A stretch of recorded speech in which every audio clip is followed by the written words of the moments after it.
A big hello and a warm welcome to all of you amazing and beautiful people out there. Welcome to my channel. In this particular session, I'm going to be talking about a DM and DF who are on the ascension journey.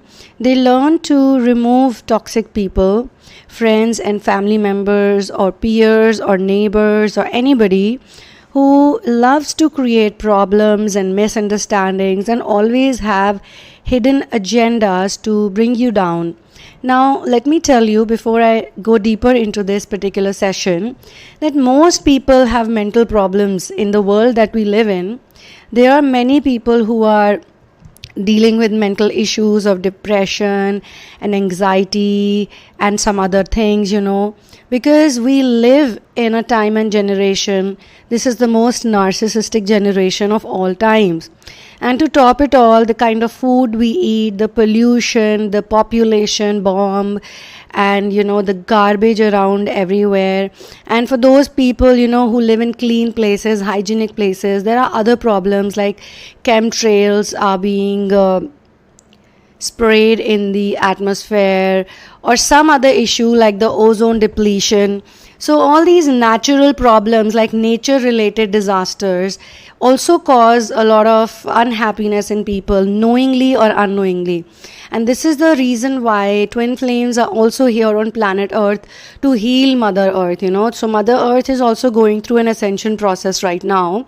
As we move further into the ascending Dwapar, back into the energy age, even Mother Earth has to replenish all the resources that have otherwise been depleted or destroyed or used up by others. So this particular job will only be done by twin flames. Now they are born in certain templates on purpose, very negative templates or very toxic templates, so that for a certain period of time, when they are in limbo state or when they are in sleep mode or when they are in polarized masculine or polarized feminine energies, before the merge of both these energies begins to happen, these people are going to experience these type of toxic energies that keep pulling them down, keep tearing them apart. Both of them have to experience this type of toxicity and this type of being pulled down. And these particular implants or negative implants or these particular attachments, they appear in their life in a very young age.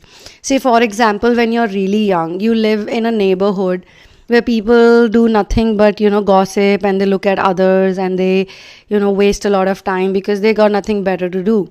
Or maybe the neighborhood is fine, but the person who lives right under your house or right above your house or right next to your house or something like that, maybe one of them is a very nice person, maybe you have good friends also, but there's one fish in the pond which is making it all dirty.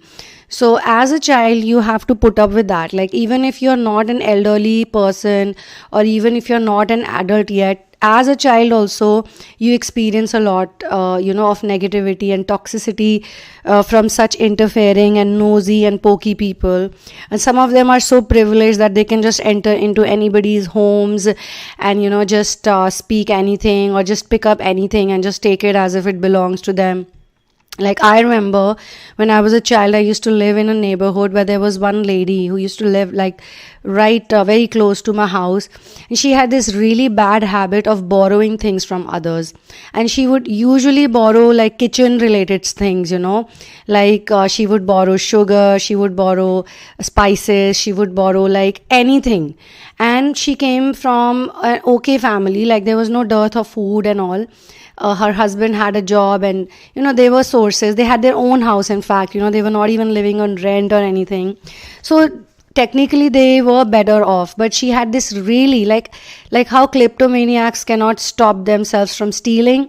So she had some mental disorder. I'm sure it was a mental disorder, that even if she could go to the market, she would still not buy things from the market, but she would go to like everybody's house. Like from someone she would take a bowl of rice, from someone she would take a bowl of probably flour, from someone she would take this or that. So I still remember I used to really not like her at all, because she was strange. Like she had a very bad energy, And I felt that she was always like an eagle, like always looking at everybody else, including the children. She would always complain to my mother, like I beat up his son all the time, and she would make up things sometimes, and sometimes it would be real. So, and I could see that nobody used to like her, but everybody used to put up to her. I did not come across any other adult also who would say no to her. Like, no, I cannot give you stuff. Why can't you go to the market and buy it for yourself? Like, not even a single person stood up to her. They all were like, she's like that only. She's like that only. She has a habit of begging for things even though she has everything. Now, I remember, obviously everything has an expiry date, right? So after she used to borrow a lot from all of us, from everybody literally, after a while, I think she felt that, we guys are not really into her so much after like maybe 7-10 years later. By this time, I had grown up a little bit more. And there was someone new in the block who had come. And that lady's, she was a rich lady. I think you could figure it out. Like she was wearing like fancy clothes and jewelry. Although it was all traditional clothing, not modern clothing. But yeah, you could figure out they had like multiple cars. And back in those days, when we were kids, cars were not that common. Not everyone, would keep a car in their house. And she had a very fancy pram for her, a little baby and things like that. Who was the first person to become friends with her? This lady, of course, who used to borrow stuff. And she actually got along with that woman really well. Like, even with everybody else, like us, all of us, she could get along with us. Like, she had that knack of entering people's houses and chit-chatting with them and laughing with them and blah, blah, blah. Now, you'll understand why am I speaking about this in just give me some more time and you'll figure out why am I speaking about this person. And I'm so sure that some of you have grown up with nosy neighbors or psycho neighbors or just loud neighbors or neighbors who have this privilege, like we can just do anything and nobody is going to complain because we have the right to do so. Like even now, I keep coming across these people and I understand that I need to heal something from my childhood. Maybe because there's not just one or two like that, there are always few more. So, and children, sensitive children, empathetic children do get impacted by such people, especially when they make negative remarks or, when they speak these things. Like there is an author who has written a book called Angels in My Hair. I think her name is Lorraine. I don't remember the last name. But she also spoke about something similar, that she was gifted since childhood and she could easily talk to angels. Like angel would just appear in front of her till a certain age, okay? And they had predicted her life already. So she was very sensitive and she could not read or write. Like she just could not. And of course, that must have been a little low vibration or low frequency thing for her. Her family was very supportive and that was the good thing. Mother and father were very supportive, but the neighbors, they used to make fun of her, and like grown up ladies, like aunties and all. These women were so mean to her that every time she would cross or she would go out of her house, they would start speaking about her. Oh, look, she can't read or write. Oh, look, she's so this, she's so dumb, and something, maybe negative. I don't know, like I'm just speaking from the interview she had given once and I just watched it. So she would have to go through this constant sort of a mocking, and it must have hurt her. But then her parents were supportive, so she kept experiencing what she had to. But then when she mentioned this, I felt it, like I felt that how sensitive and empathetic children who are already born with a mission of spiritual ascension, they don't understand these things. Like, why would somebody be so negative, about me, about my life, Why do they have a problem if I'm walking out on the street? Like, imagine a 6-year-old, 7-year-old is walking on the street and somebody just comes and says something mean. This is a type of bullying that is worse than getting bullied by kids of your own age. Because kids of your own age, okay, you understand, and when you're doing therapy work, you can forgive them. because okay, they were children too. Like even in healing sexual molestation or sexual confusion or hypersexuality related wounds, when I work with people, sometimes when they talk about their experiences, sexual experiences as children, with other children, like they may not know what they're doing. They may be just copying some adult making out in front of them, or maybe they just happen to have parents who keep having sex all the time and they don't bother if children are watching or not. Or maybe there is infidelity, so it's not really the mother and father, but it's other people who enter their house on and off. And just because they are children, they don't hide it. They think that, oh, it's just a child, won't know anything. But the child knows everything. They are registering everything. So they want to copy the adults. And who would they try it out with if not children around them, the other children around them? So then in those cases, they still want to heal these issues, and there are processes that we use, there are procedures which we use to heal these problems, because there's a sort of a guilt and a shame that, I was just copying my, adults around me. And later on, when I grew up, when I was hitting puberty, or when I was just going through some magazine, or I was reading about something, I found out that, it was probably some kind of a sexual act, and that put me into deep guilt and shame. But then through therapy, it can be worked out. It is still easy to heal these wounds, because that even that other child was a child and I was a child, and so it was okay. Like, we did not know what the fuck were we doing. We were just doing it because it felt like there was some curiosity, or there was some kind of a like it must be good, or it must be something amazing, because that's why all the adults are doing it. Or maybe it happens after, say, a teenage kid, or like a growing up kid who's experiencing something during puberty or adolescence, tries it with some younger kid, and I'm really addressing these issues. Like, I think nobody else addresses these issues in the twin flame world, because I don't know why people don't do it, but I'm doing it. So I'm addressing it because I know a lot of people have sexual wounds and sacral chakra wounds, because of which they constantly feel guilt and shame. Okay, so it's much easy to forgive the children. Like, if you are playing those games and you don't know what the hell you're playing, what the hell you're doing, it's still okay, but it's not okay. It's not easy to forgive the elders. So this actually came from the bullying. So if an adult bullies you or sexually molests you, you can't forgive that person easily. That's what my point is. But if other children are bullying you, other children are doing something weird with you, looking back, you can still say, yeah, these were just kids, like they didn't know, a bunch of kids. They were stupid kids.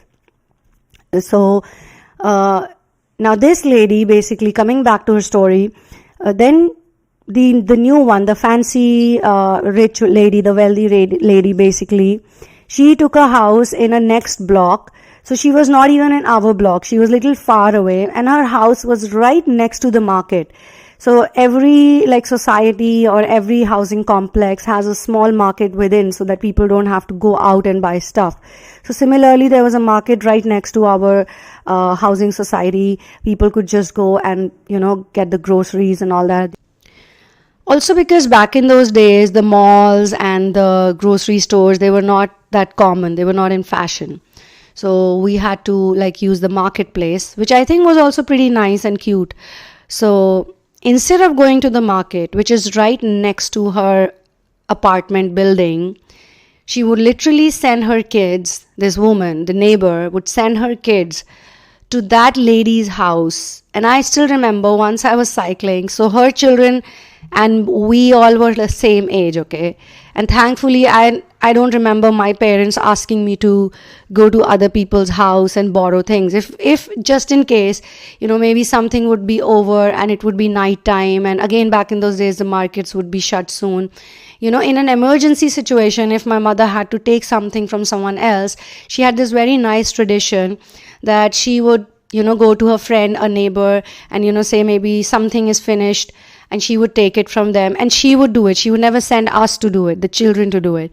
So she would get it in a bowl, okay? And the next day, she would fill up the bowl either with the same thing, or, she would put something else, something nicer in it. So if she would take, I don't know, some food item, then she would replace it with some other food item.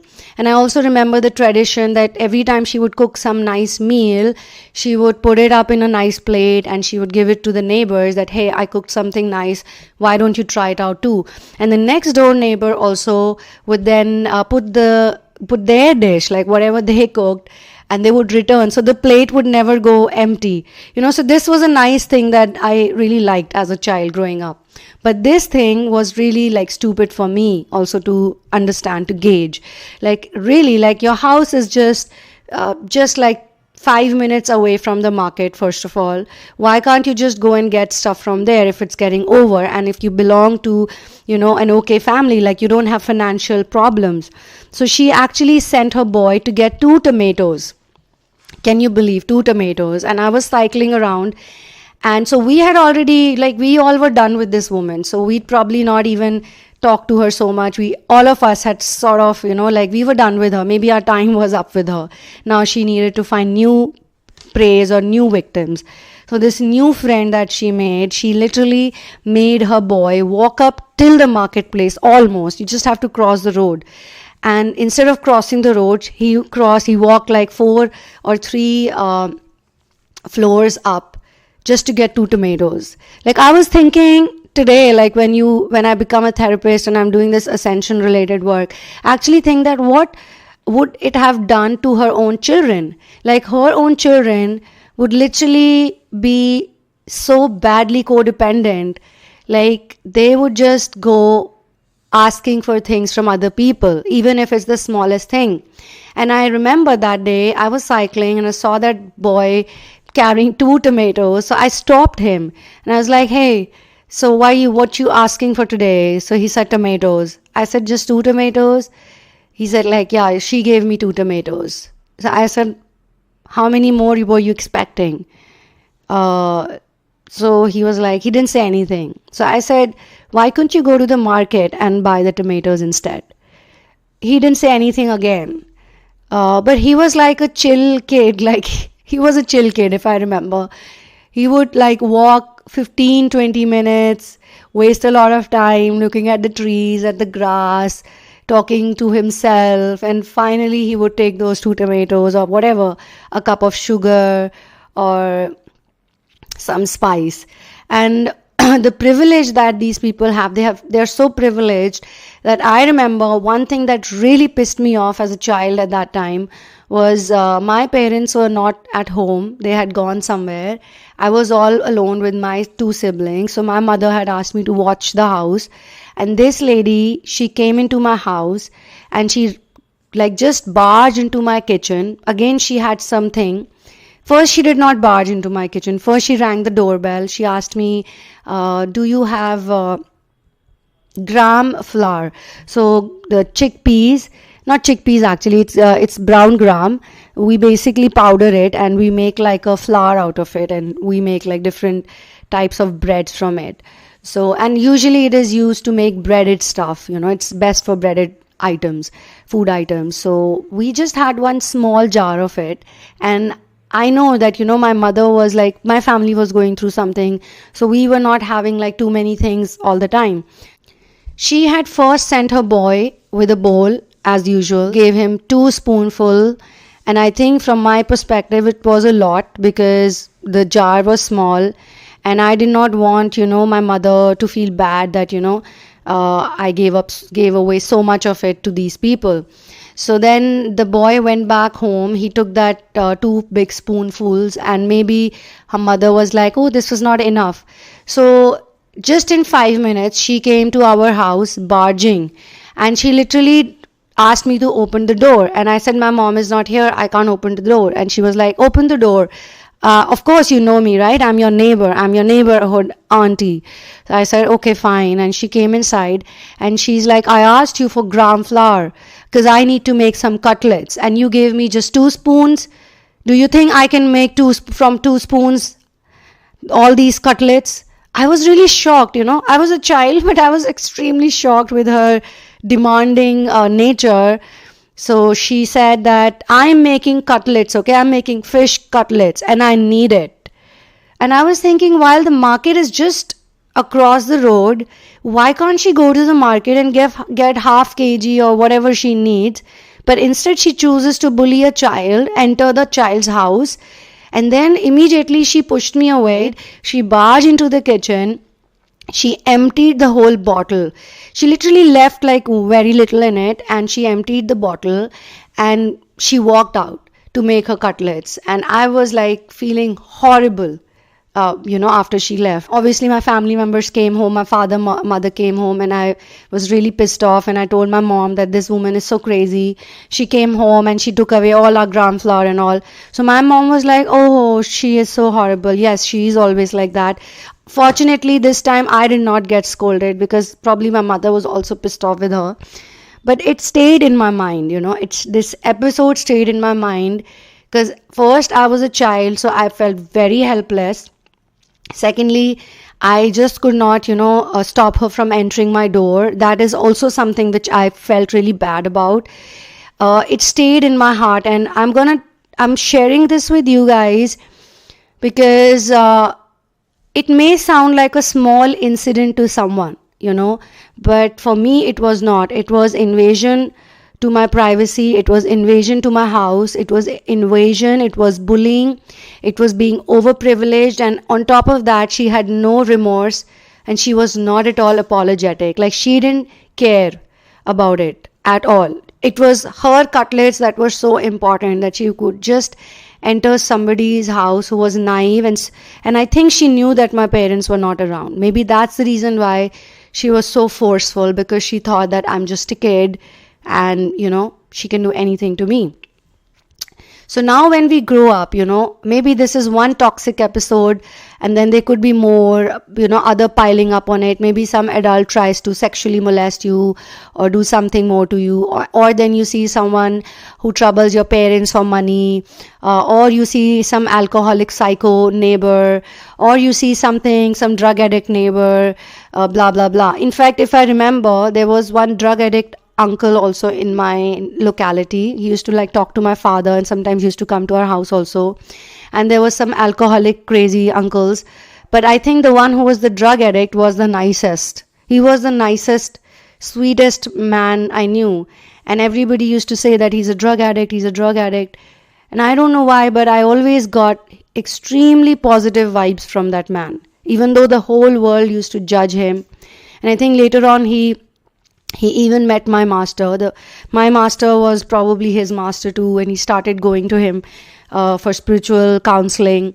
So he was literally a nice person. So it's like, even at that age, I figured that maybe there is a difference in alcoholics or drug addicts or sexual abusers.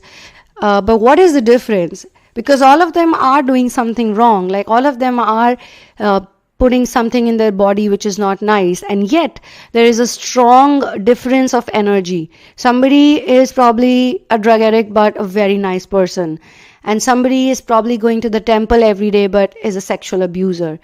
But then children, sensitive children, empathetic children, I think star seeds, twin flames, light workers, indigo children, all of these people, they can read energy at a very young age also. So at that point in time, if no action is taken, or if it is not resolved, then it becomes a wound.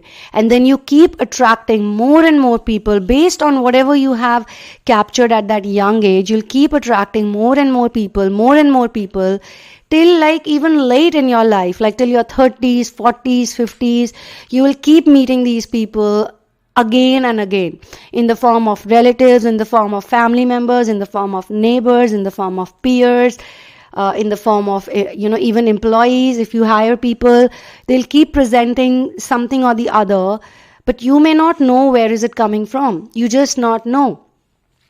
And even I've reached these places because I used to use a lot of these tools on myself when I was studying and when I was researching on how to heal, how to do therapy work. So at that point in time, even I was shocked.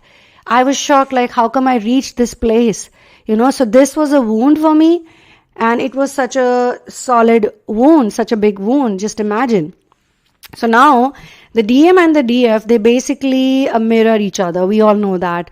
So it is obviously the DF, the Divine Feminine Collective, that will ascend first, and the masculine collective will take inspiration from them, or just somehow figure it out that even they need to do something about the wounds they have, or they even become open and aware to the fact that there's a spiritual angle to their life, or there could be some triggers, or there could be some areas they need to work on due to which they are suffering. Okay, so they figure it out eventually. So both of them try to locate this, and both of them try to somehow work on these.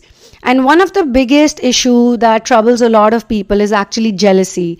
So we live in a world where everyone is trying to show to the others, because there are so many narcissists here. Everybody is trying to show it off to others that I'm better and I'm happier and I live a great life, and look at how happy I am, and look at how amazing I am. Thanks to the people who make the memes. Sometimes they make the memes on really painful areas, and they make a joke out of it. So in a way that you can actually share that, yes, I have gone through this pain myself, but I find it funny, or I find it intriguing.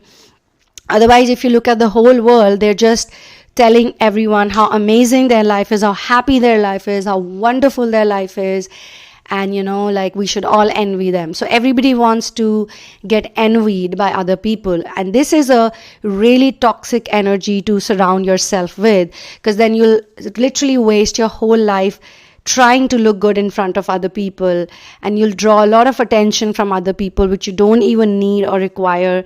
It will only hamper your growth. They feel that maybe our separation has something to do with all these toxic elements creating that separation energy, because there's a lot of envy. So as soon as these two people come together, they look so happy, they look so satisfied, so content, they look so like good with each other, that there are other people who start envying them, and then they start creating blocks. But why would you get impacted by those blocks if you don't have those implants already in you? Like, you have that energy stored in your DNA that this can impact me and it will not get resolved. So if in your childhood you could not resolve a lot of those traumatic experiences or information, or you had to somehow manage, or you had to somehow live through it, you could not take a stand for yourself, or maybe you just did not, no one counseled you. It's all about counseling. Like, if that time someone comes and tells you, let's work it out, let's process this negative feeling, and you reach a stage where you can forgive it and you can let it go and not take it personally.